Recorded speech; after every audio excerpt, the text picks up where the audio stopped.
हरे कृष्णा। जेठ शुक्ला सफला एकादशी या इसको भीमसेनी एकादशी या निर्जला एकादशी।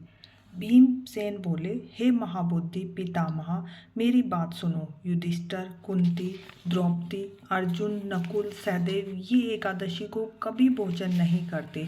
वह मुझे नित्य कहा करते हैं कि हे भीमसेन, तुम एकादशी को भोजन मत किया करो। मैं उनसे कहता हूँ कि हे तात, मुझे भूख सही नहीं जाती। मैं दान करूँगा, विधि पूर्वक पूजन करूँगा, परंतु बिना उपवास किए एकादशी के व्रत का फल कैसे मिले। भीमसेन का वचन सुनकर व्यास जी बोले, जो तुमको स्वर्ग अत्यंत प्रिय है और नरक बुरा मालूम होता है, तो दोनों पक्षों के एकादशी को भोजन नहीं करना चाहिए।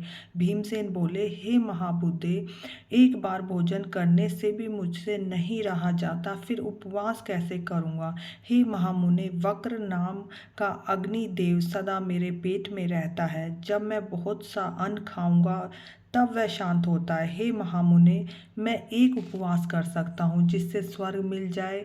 उस एक व्रत को मैं विधि पूर्वक करूँगा, इसलिए निश्चय करके एक व्रत बतलाइए जिससे मेरा कल्याण हो। व्यासदेव जी बोले, हे नराधीप, तुमने मानव कलयुग में उन धर्मों के करने की शक्ति मनुष्य में नहीं है। सरल उपाय, थोड़े धन और कम परिश्रम से महाफल प्राप्त होने की विधि मैं तुमसे कहूँगा, जिसमें सब पुराणों का सार है। जो दोनों पक्षों की एकादशी का व्रत करता है वह नरकों में नहीं जाता। व्यास जी का वचन सुनकर भीमसेन पीपल के पत्ते की तरह कांपने लगा और डर कर बोला, हे पितामह, मैं क्या करूं। मैं उपवास नहीं कर सकता, इसलिए हे प्रभु, बहुत फलदायक एक ही व्रत को मुझसे कहिए। व्यास जी बोले कि वृष व मिथुन के सूर्य के ज्येष्ठ मास में शुक्ल पक्ष की सफला एकादशी है, उसका यत्न पूर्वक निर्जल उपवास करना चाहिए। स्नान और आचमन में जल का निषेध नहीं है। मासी भर स्वर्ण का दान जिसमें डूब जाए उतना ही जल आचमन के लिए कहा गया है, वह शरीर को पवित्र करने वाला है। गो के कान की तरह हाथ करके मासे भर जल पीना चाहिए।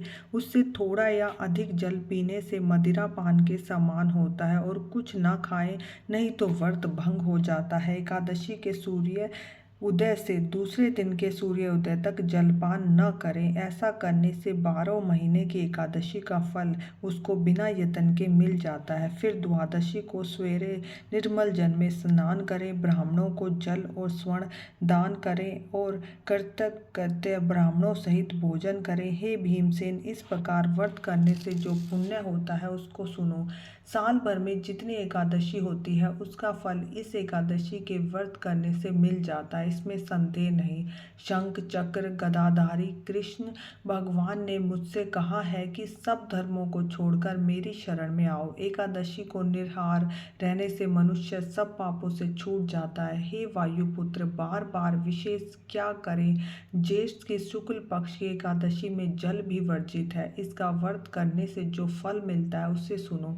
सब तीर्थों से जो पुण्य होता है और सब दान करने से जो फल मिलता है वह फल इस एकादशी का व्रत करने से मिल जाता है। उसी दिन से भीमसेन ने इस निर्जला एकादशी का व्रत किया, तभी से इसका नाम भीमसेनी विख्यात हो गया। हे भूपाल, इस प्रकार सब पापों को दूर करने के लिए तुम भी यत्न पूर्वक इसका व्रत और भगवान का पूजन करो। हे अनंत, हे देवर्ष, मैं आज आपका निर्जल व्रत करूंगा और दूसरे दिन भोजन करूंगा। इस मंत्र को पढ़कर सब पापों को दूर करने के लिए इंद्रियों को वश में करके श्रद्धा पूर्वक व्रत करूंगा। हे केशव, भगवान को प्रसन्न करने के लिए आचमन के सिवाय एकादशमी के व्रत में दूसरा जल ग्रहण नहीं करूंगा। इस प्रकार नियम करना चाहिए। द्वादशी के दिन गंध पुष्प जल और दीपक से देवताओं के ईश्वर वामन जी की पूजन करनी चाहिए। विधि पूर्वक पूजन करके इस मंत्र का उच्चारण करें। हे देवताओं के ईश्वर, हे इंद्रियों के ईश्वर, हे संसार समुद्र को पार कराने वाले, जल से भरे हुए कलश के दान